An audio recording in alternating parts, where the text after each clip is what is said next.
So back to Riyad al-Salihin. So we were on the chapter of Tawbah, the chapter on repentance.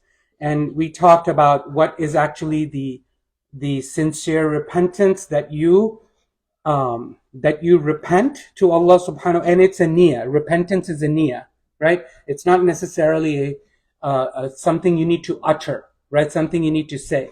It's more of a niyyah. And the number one thing is that if the sin is against Allah, then you abandon that sin. You are regretful in your heart. You regret committing the sin, and you are determined to never repeat it again.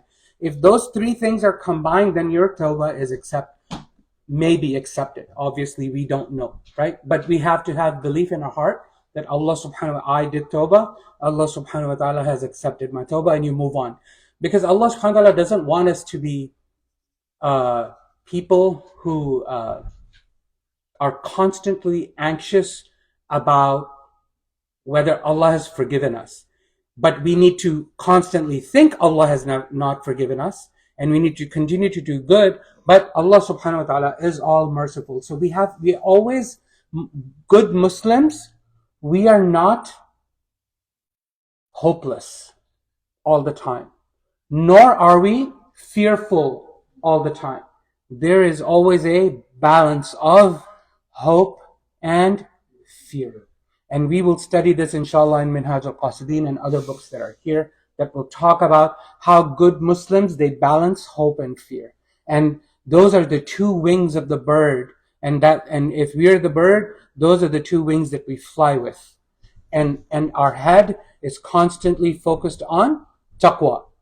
This is the analogy Ibn al-Qayyim, I believe, gives, that this is a mu'min. His two wings are hope and fear, and his head is focused on taqwa, meaning protecting himself from the displeasure of Allah subhanahu wa ta'ala.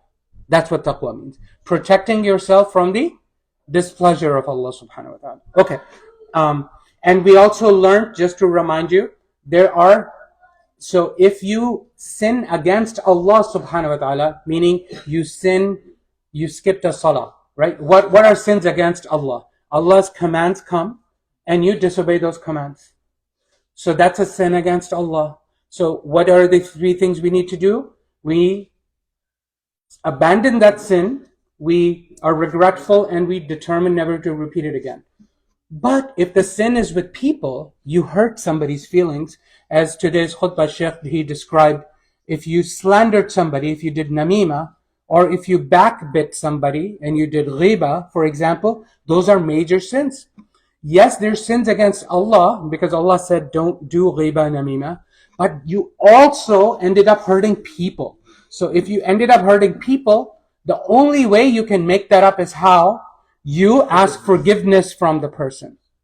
And you correct what you did wrong. Not only just forgiveness. For example, if you slandered somebody in front of 1,000 people, you better post on social media and announce to 10,000 people, I slandered this person.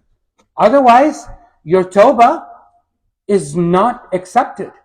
Otherwise you will pay for it with your good deeds on the day of judgment. You have to pay with your good deeds because you hurt somebody's feelings and you slandered somebody or you backbit somebody. That's how serious it is. Okay, this is just a review of what we did. I'm just reminding you of what tawbah is. Okay, it's an intention, but it's very serious. Okay, then we did the first hadith in it, which is yes, I'll read the Arabi. That Abu Huraira that we spoke about last time, I'm not going to repeat that today just because of essence of time, so that we can move on. Abu Huraira radiyallahu anhu, he said, سمعت رسول الله صلى الله عليه وسلم يقول والله, he swore, Rasulullah sallallahu alaihi wasallam swore by Allah, inni la astaghfirullah, I do istighfar to Allah, wa atubu ilayh, and I do tawbah, fil yawm, in one day, akthara min 70 marra, more than 70 times a day. If you remember, what did I say? 70 doesn't mean 70, 70 means a lot. Okay? 70 means a lot. So this is the hadith that we had studied. And we had also learned the dua of repentance, if you guys remember. Who else remembers the dua of istighfar that I taught you? There are many. This is one of them. Right?